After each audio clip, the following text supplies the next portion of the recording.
12 years. That's the amount of time I had invested in that firm.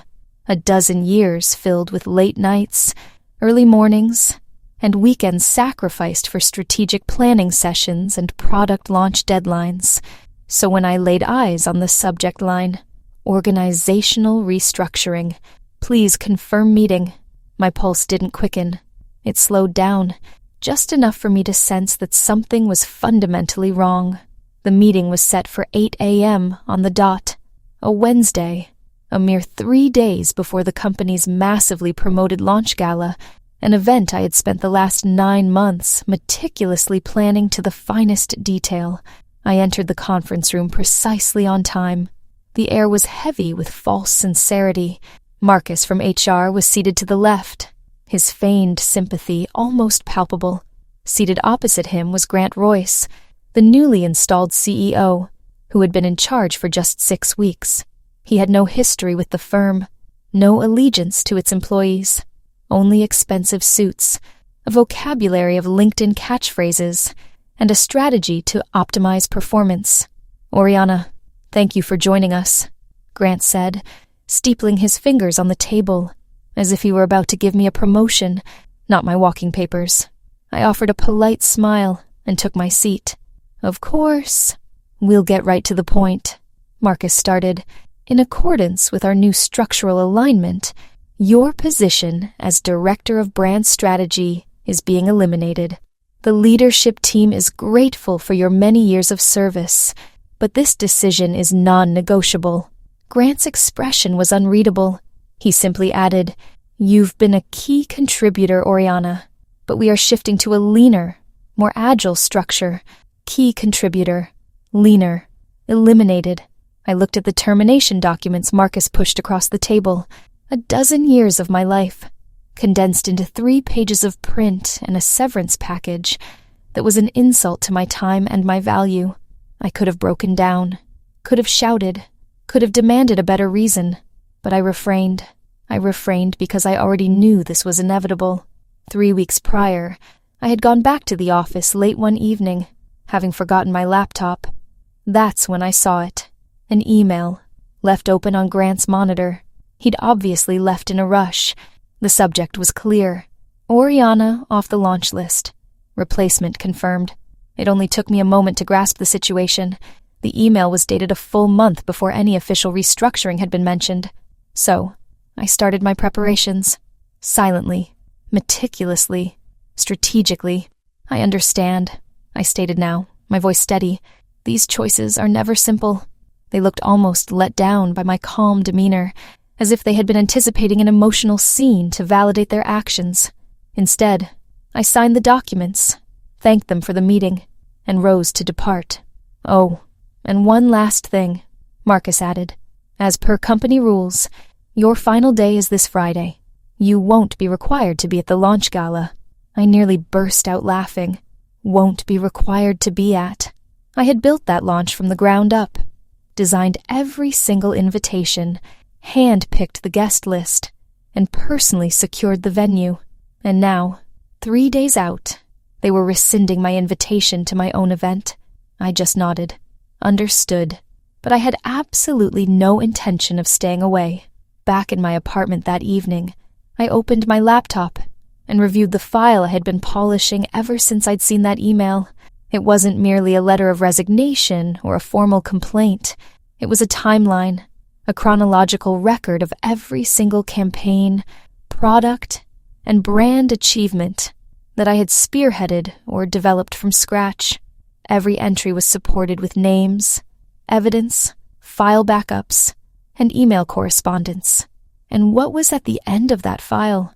A copyright registration certificate. Because 9 months earlier, when the launch concept was just a sketch on a whiteboard, I had proposed something audacious, a fresh branding vocabulary, a new slogan, and a visual identity for the product. They had adored it, until Grant arrived and started excluding me from creative discussions. What they hadn't grasped, I had registered the copyright for the entire launch identity in my own name, as the sole creator, on my personal time, and with my own equipment. It was legal. It was clean. It was traceable.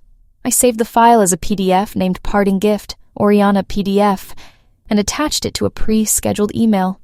The recipient? Grant Royce. The delivery time? 9:30 p.m., exactly 20 minutes after he was set to give his toast at the launch gala. I smiled to myself as I clicked schedule. Let them enjoy their champagne, their rounds of applause, their empty platitudes. Because I wasn't just leaving. I was going to ensure they never forgot me.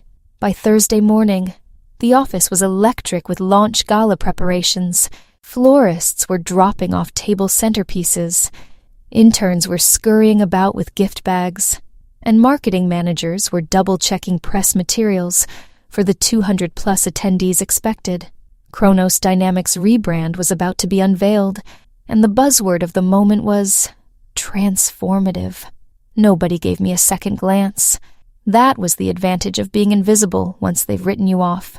I still had access to the internal communications platform, the project management portals, everything. They hadn't deactivated a single thing. Grant didn't even make an effort to talk to me again. He was too preoccupied with being photographed for business journals, surrounded by people half my age and twice as aggressive. Each time I passed the glass-walled conference rooms where they congregated, I saw my concepts, my branding, my words, my whole vision, displayed on screens as if it had been summoned out of thin air. But I wasn't upset. Not any longer. I was just patient.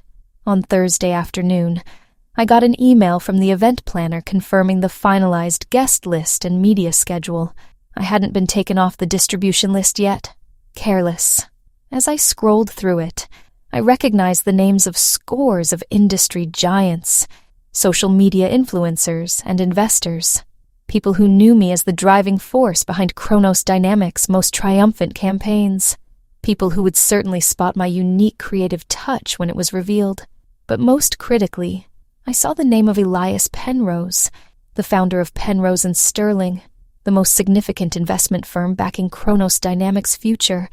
Elias was a no-nonsense man, with zero tolerance for legal disputes or intellectual property scandals. I'd met him on 2 occasions at industry events. Once, many years ago, he had taken me aside to praise a campaign I had masterminded.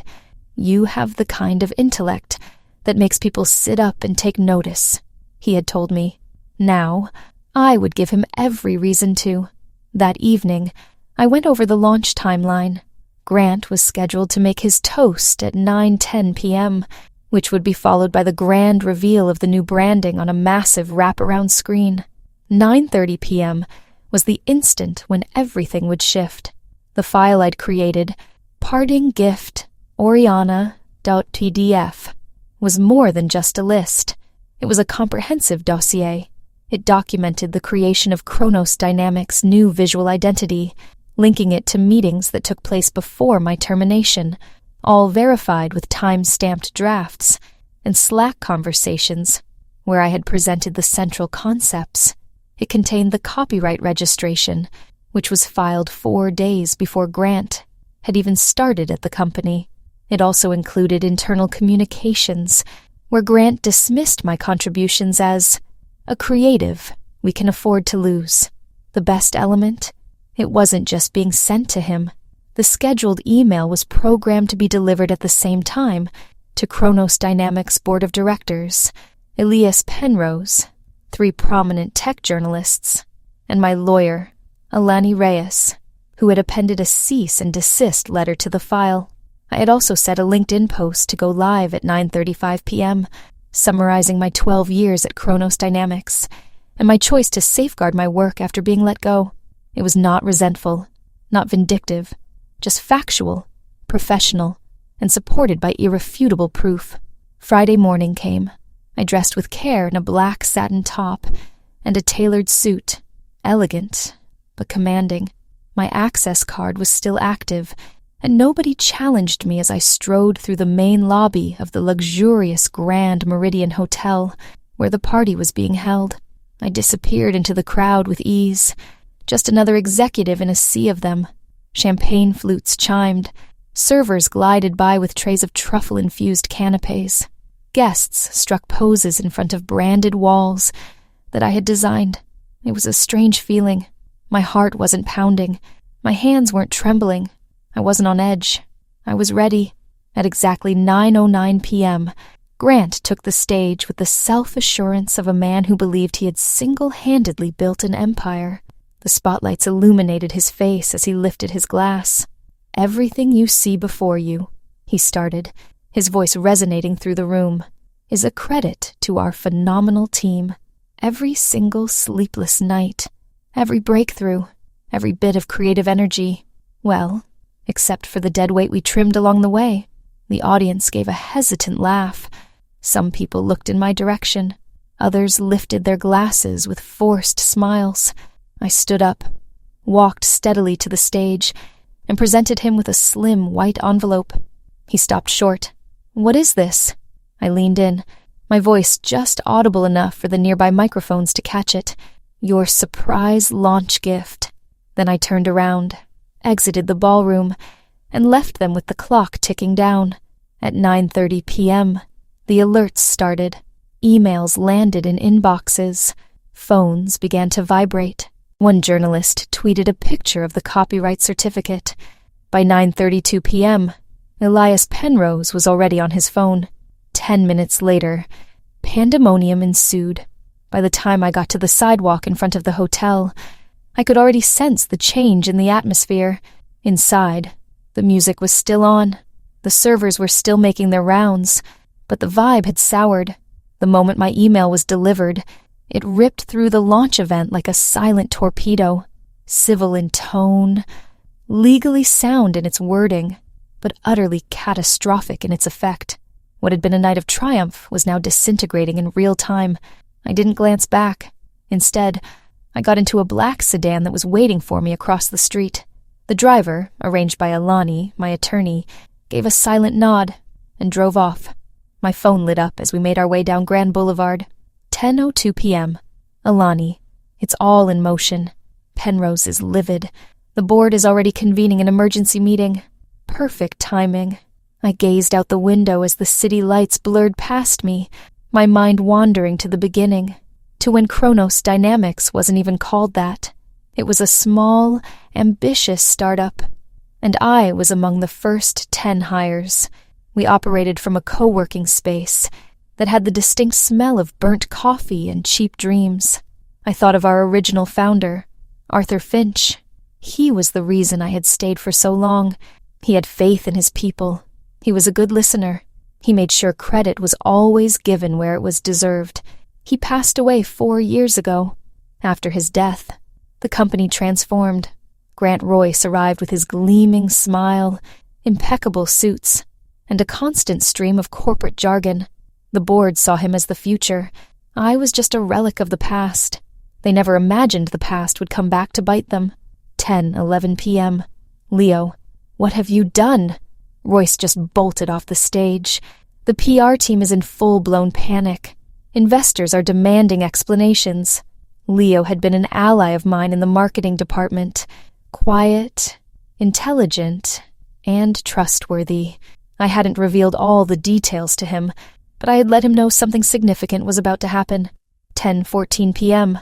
LinkedIn. Your post has garnered 3,258 reactions and 987 comments in 44 minutes. I opened the app and scanned some of the top comments. This is precisely why we must document everything. Superbly done, Oriana. 12 years of excellence, thrown away. You were owed much more. This is the kind of quiet power we should all strive for. The affirmation felt surreal. After years of being advised to keep a low profile and let the team take the spotlight, I was finally being acknowledged. Not for the office politics I had steered clear of, but for the actual work I had accomplished. Back at the hotel, the situation worsened. Alani sent me a recording from a source within the boardroom. An assistant had accidentally left their phone recording on the conference table. The sound was faint, but the voices came through clearly. Board member: did anybody confirm the ownership of the branding before tonight? Legal counsel: we were assured that all creative assets were developed by our own team. Elias Penrose: You're launching a product with copyrighted assets that you don't even possess, and you think we're going to continue funding this disaster? Grant, we can get this under control. She has no desire for a fight. And then Eleni's voice emerged, composed, razor-sharp, slicing through the tension in the room like a surgical instrument. Eleni recorded. Actually, she does. If you fail to withdraw your branding assets and stop the rollout by Monday, we are filing for an injunction. By 11 p.m., Kronos Dynamics legal department had made direct contact with Eleni. They were looking to discuss potential solutions, but it was far too late for crisis management. The launch had already become a textbook example of corporate hubris. Friday, 7:45 a.m., the story was all over the news. Launch gala derailed. CEO criticized for IP controversy. Tech insider. Branding crisis at Kronos Dynamics. Former director asserts copyright. Daily Tech Digest. Woman fired days before launch halts. Entire rollout. Voxwire. Kronos Dynamics stock plunged 6%, even before the market had officially opened. In the meantime, my inbox was overflowing. Messages from recruiters, journalists, startups, and old colleagues I hadn't heard from in ages. One particular message caught my eye. A personal email from Arthur Finch's widow, Evelyn. Subject: he would have been so proud. I sat on the side of my bed, my phone in my hand, feeling like it weighed a ton. That one simple sentence unleashed the tears I had held back during the meeting, the dismissal, and even the triumphant walkout, because underneath all the strategic moves, legal safeguards, and public statements, there was a deeper truth. This wasn't about getting even. This was about getting justice. By Monday morning, Kronos Dynamics was in full-blown crisis mode. The launch campaign, which had been set to be the talk of the tech world all week, was put on hold. Their website had been quietly switched back to its old design. The new slogan, visual identity, and marketing materials were completely removed. Their social media accounts posted ambiguous updates about unforeseen technical difficulties, as their PR department frantically tried to handle the increasing number of media requests.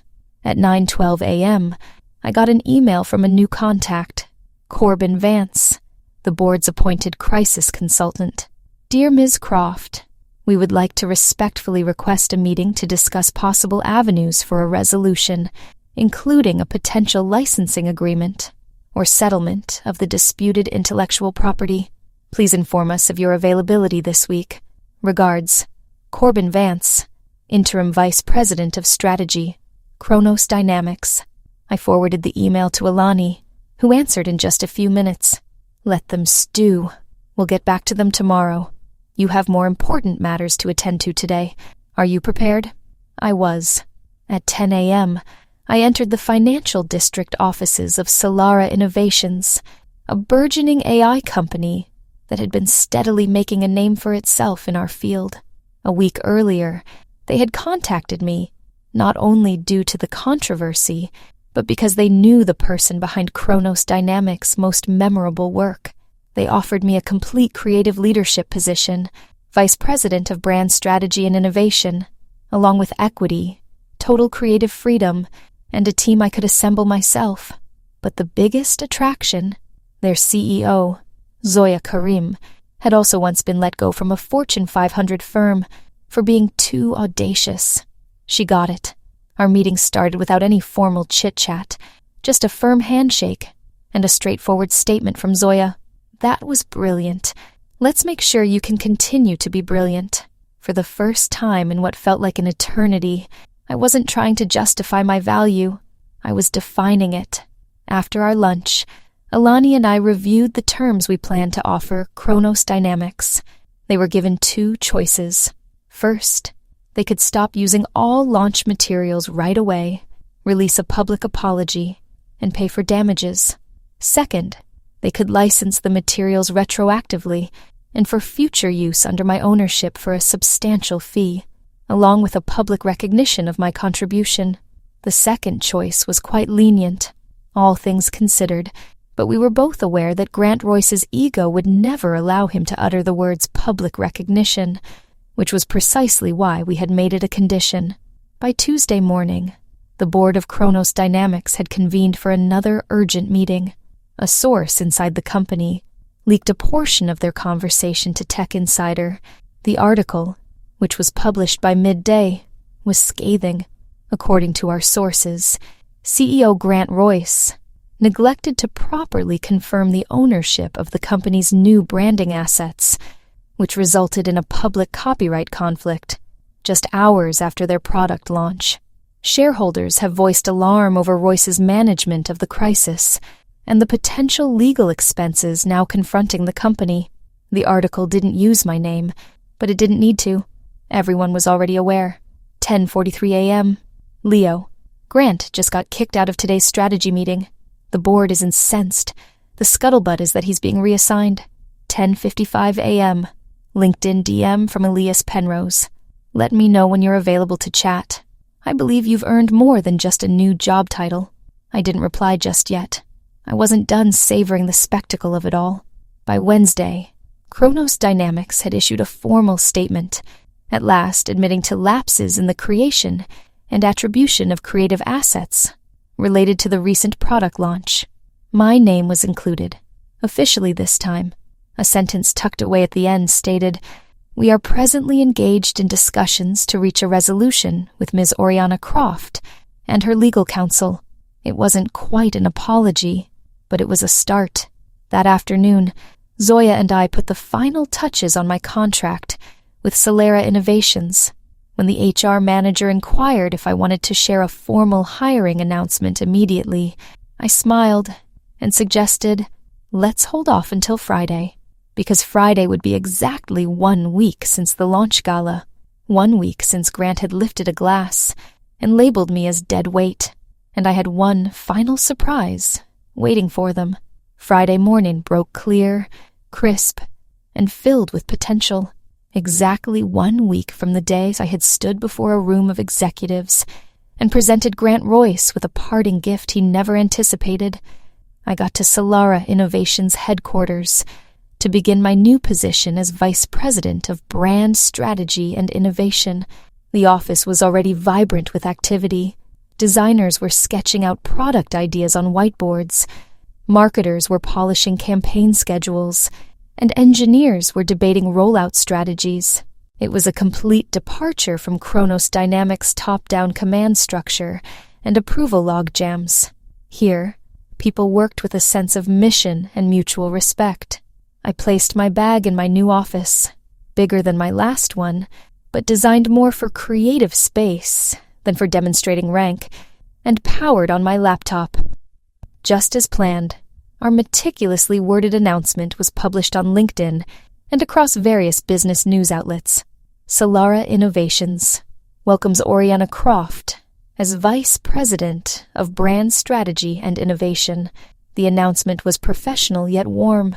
It detailed my 12-year career at Kronos Dynamics, acknowledged my role in directing their most notable campaigns, and heralded the start of a new phase, one founded on transparency, teamwork, and forward-thinking creativity.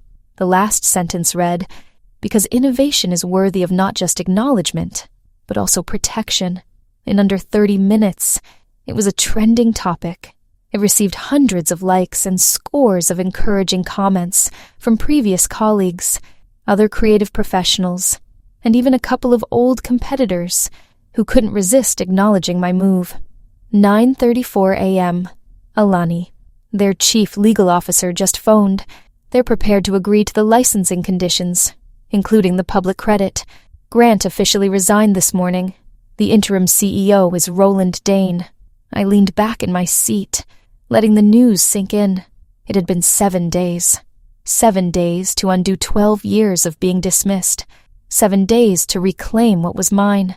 7 days for a company that had once labeled me as expendable to concede, in writing, that they were unable to proceed without the very thing I had built. By mid-morning, tech news sites had covered the Solera Innovations announcement. A particularly sharp headline from TechScoop made me laugh out loud. From deadweight to director, Oriana Croft's launch week masterstroke. I forwarded the link to Leo, who replied almost instantly, "Leo, officially handed in my resignation today, starting at Solara Innovations on Monday. You were right. They had no idea it was coming. He wasn't the only one. 2 other former colleagues from Kronos Dynamics had gotten in touch that week to ask if Solara Innovations had any job openings. It did, and I was already laying the groundwork to bring them into a project I had dreamed of for years, but had never gotten the backing to realize. The very individuals who had been ignored, undercompensated, and dismissed were now creating something new, alongside me, not under me. At 12:15 p.m., a formal email came from Kronos Dynamics interim CEO, Roland Dane. It was professional, dignified, and, most importantly, courteous. Dear Ms. Croft, I want to extend my personal thanks for your cooperation with us during this difficult time. On behalf of the board, I offer my apologies for the way your work was previously handled. We have accepted your licensing conditions and will release a public acknowledgement later today. We have also launched internal audits to ensure this does not occur again. I trust this resolution brings you a sense of closure, and I wish you a future filled with the recognition you have always warranted." Attached to the message was a draft of Kronos Dynamics' official statement. They were acknowledging me by name, stating unequivocally that the creative vision for the original launch had been conceived by me prior to my dismissal. They expressed regret for not recognizing my work and were now licensing the branding under my ownership.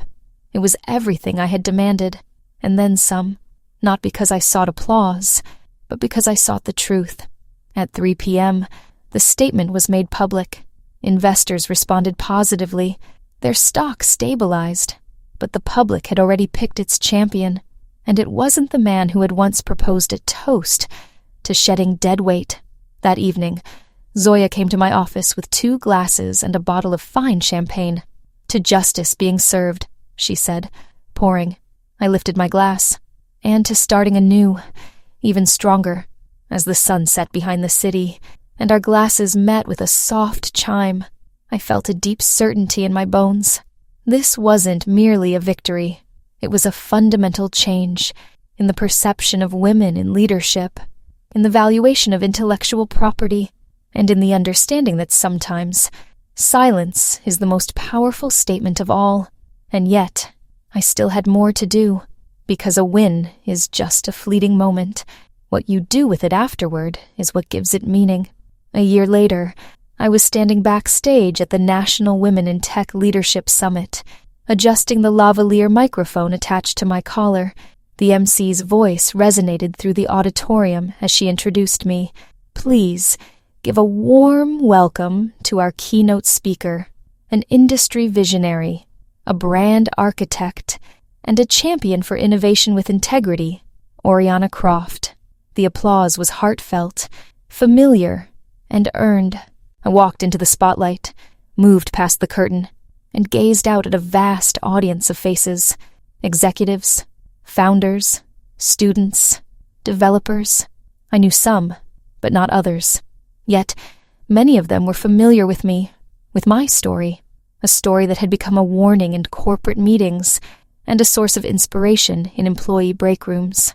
"A year ago today," I started, "I was packing my things into a cardboard box, not with bitterness, but with memories, not with resentment, but with a clear mind. I shared with them the real story of what took place, not the version from the headlines or the sanitized corporate press releases, the truth of how easily creativity is dismissed, how loyalty is only appreciated when it's convenient, and how individuals like me, and many of them, are instructed to remain silent, while others claim the recognition. I was called dead weight, and I remained quiet, not because I was speechless, but because I was certain my actions would resonate more loudly than my anger ever could. The entire room was still. This isn't just a tale about copyright law or a shrewd move at a launch party. It's about taking ownership of your work, your value, and your voice. After my speech, scores of women, some just out of university, others with extensive careers, formed a line to talk to me. One woman whispered, "I began to document all my work after I read your story. I never knew I had those rights." Another shared, "My company just credited me for a product line I developed after I mentioned how your situation unfolded. They weren't just fans. They were waking up. And that was more significant than anything else." The following week, I was back at Solara Innovations for our quarterly strategy meeting. Leo and 3 other ex-colleagues from Kronos Dynamics were now sitting at the table with me. We were putting the finishing touches on a new campaign, something daring, highly collaborative, and completely new. No one was attempting to steal the spotlight. No one was acting like they had all the solutions. We were creating together, the way it should have always been. That afternoon, a sophisticated envelope was delivered to the reception desk for me.